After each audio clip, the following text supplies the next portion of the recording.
Right, I've been meaning to put this together for a while. We're actually going to Tokyo this week. Totally out the blue. It came up as an opportunity and I decided to do it. I'm taking my eldest kid on easiest book. You're not going to see a lot of them in the Tokyo videos because they're a bit camera shy. Have volunteered to stand behind the camera a bit. Might soften as we go on. Those of you that have seen any of my videos before, I'm mainly about cooking and weight loss, but I'm trying to do some more travel and experience stuff, just purely to grow the channel and see what gets the most views. So anyway, Tokyo. Let's talk about what it costs first. We've gone with British Airways, and it seems to be about. I've been ever since we've booked it. I've been looking at what price you can book for. And I can't seem to see it for any less than about 800 quid return per person. So the whole package with British Airways, including a relatively nice hotel, which is one of the ones selected by British Airways, so we know it's going to be at least half decent. The package is kicked in at 2,400 for 2 people. That's for 10 days. Now also in that, we've elected to have the slightly dearer seats on the plane. It's an A380. Now the A380 is normally configured 3-3-3, whereas towards the rear of the plane it's 2-3-2. So we thought it'd be nice to have just the two of us sitting next to each other. Might regret that after 12 hours sitting next to book. I might wish we'd gone unassigned and ended up at different ends of the plane. We'll see.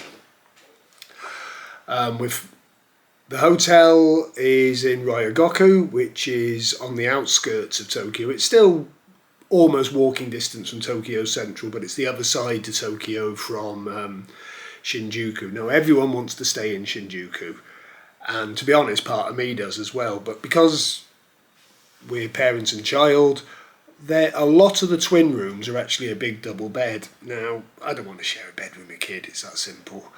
So out in Ryogoku, the rooms are a little bit bigger for your money and you get the option of a twin room. That's the main reason for being out there. But it looks like a nice area, good transport links. In fact, the Ryogoku train station is next door to the hotel, so that shouldn't be a problem. Right, so I know nothing about this place other than the fact that my kid wants to go.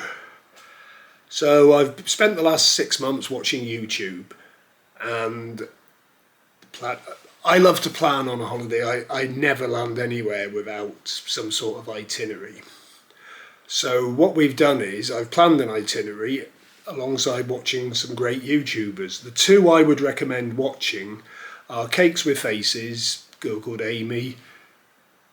She's very about passing on information and she's good at it. She gives you, it's fairly neutral. She's obviously drawn to the slightly quirkier places because she's slightly quirky, but she's a good watch.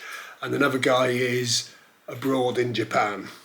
I watch him because he lives there and tries to impart information. He's a bit more of a videographer. He's more of it's quite entertaining watching him. But between the two, I think I've got a balance of what to expect. So there I am, 10-day itinerary. We've got 2 days spare. And the one thing that I've not been listening to from these people is that you miss what Japan is if you go with too much of an itinerary. So I've skimmed it down a bit, and we're arriving on the Saturday. Now, it's really weird when we leave Heathrow at 9 o'clock in the morning and we get to Tokyo at 7 o'clock the following day morning. Now, I've tried to be clever and do my jet lagging before I actually get there. Now, I've done stuff like this before in my life, and sometimes it works and sometimes it doesn't. So our flight is Friday morning, so we're going to stay awake all of Thursday night. So we're going to get on a plane at 9 o'clock UK time, absolutely knackered. So it's 12 hours flight, so we're going to stay awake for the first couple of hours and get the food, because we want some food, obviously. And I'm hoping we're both going to sleep something between 6 to 8 hours on the flight, ideally towards the end. So we're going to wake up in Tokyo pretty close to 7 o'clock in the morning, having had the equivalent of a night's sleep. So I'm hoping that will have aligned our bodies a bit to Tokyo time, because the other option would have been getting on a plane just after getting up, flying for 12 hours, arriving somewhere, having missed a night, and I don't think that'd work. But I'll let you know in the video how it went when we've actually done it. Right, so on the Saturday we're just going to be settling in. We're not far from Senso G, so we're going to pop up there and just totally freelance it. Sunday, haven't made any plans. We're hoping to... I'm toying with going to Kamakura to see the Buddha and go to Enoshima, but that's not set in stone. Monday we're going to Team Labs, and that's not a bad place to walk back through Tayosu. I'll learn to say these places. Fish Market, and on to Odaiba, where there's a pretty cool theme park. We learnt a lot about that off Paolo in Japan. He was quite interesting. Tuesday we're booked to go Mario Karting in the morning. I think we're going to regret this because apparently it's a bit frowned on locally. And the Sky Tree in the afternoon. Wednesday's another day that we've not got anything booked, and I did have stuff booked but I've pulled it out. Now Thursday I've booked a manga lesson for Book, because Book is a really good manga artist. I've booked with a professional tutor who it turns out they've actually heard of. But the reason I can't release this before we go is I haven't told them that I managed to get tickets for Studio Ghibli. Now Studio Ghibli is really hard to buy tickets for from the UK, and we fell into the same trap as everybody else of staying up the night before, 2 o'clock in the morning, 10 o'clock Japan time to get the tickets, and the whole thing timed out. We didn't get tickets, we were gutted. We had 3 of us in different computers in different towns trying to do it. So I've been on Fiverr and I've found out that a Japanese resident can buy them for you. And it just so happens we've ended up with 2 sets of tickets, so that's going to work out well. But this is what I haven't told Book, because Book was absolutely devastated. So I can't release this video until we're in Japan and they're skipping around their hotel room. So that's the Thursday taken care of. Friday again, nothing planned. Saturday we've booked a trip to go to 3 locations where you're in with a fighting chance of seeing Mount Fuji. I'm quite looking forward to this because we go to a traditional Edo village, we go to, I'm not sure if everyone's seen the picture of the pagoda with Fuji behind, we might stand a chance of snapping it from there, or we go into the banks of Lake Kawaguchi. I've probably said that wrong as well. If nothing else, we're going to see 3 different places and see what happens. Sunday, nothing planned, and the final Monday of our 10 days, because we're flying back on the Tuesday, we've booked to go to Disney Sea. It's the most unique of all the Disney parks, so I wouldn't have wasted a Japan day on something if it wasn't so unique, and we're quite looking forward to that. Now it sounds like I've thinned an itinerary down quite a bit. It turns out I've got 1, 2, 3, 4, 5 days that I've got nothing planned out of the 10.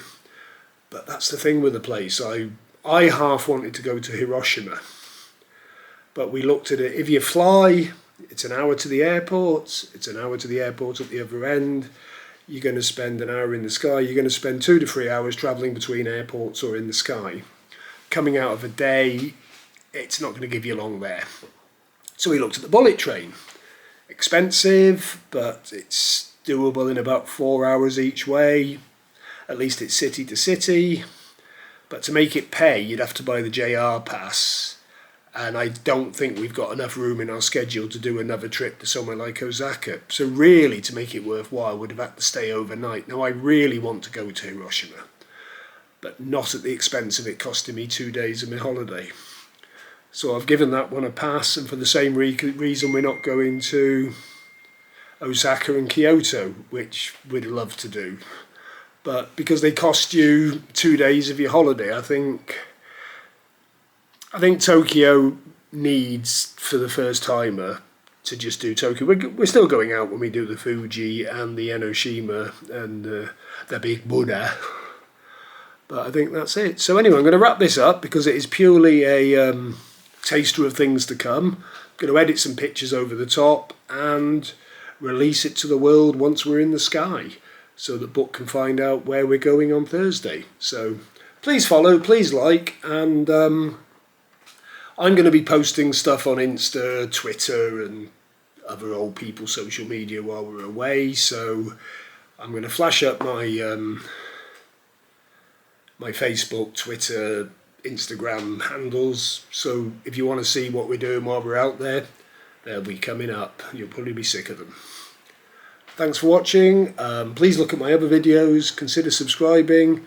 If you're seeing this while we're out there from the 17th of June to the 27th, and you think there's something we should try that you haven't seen, let us know. Thank you.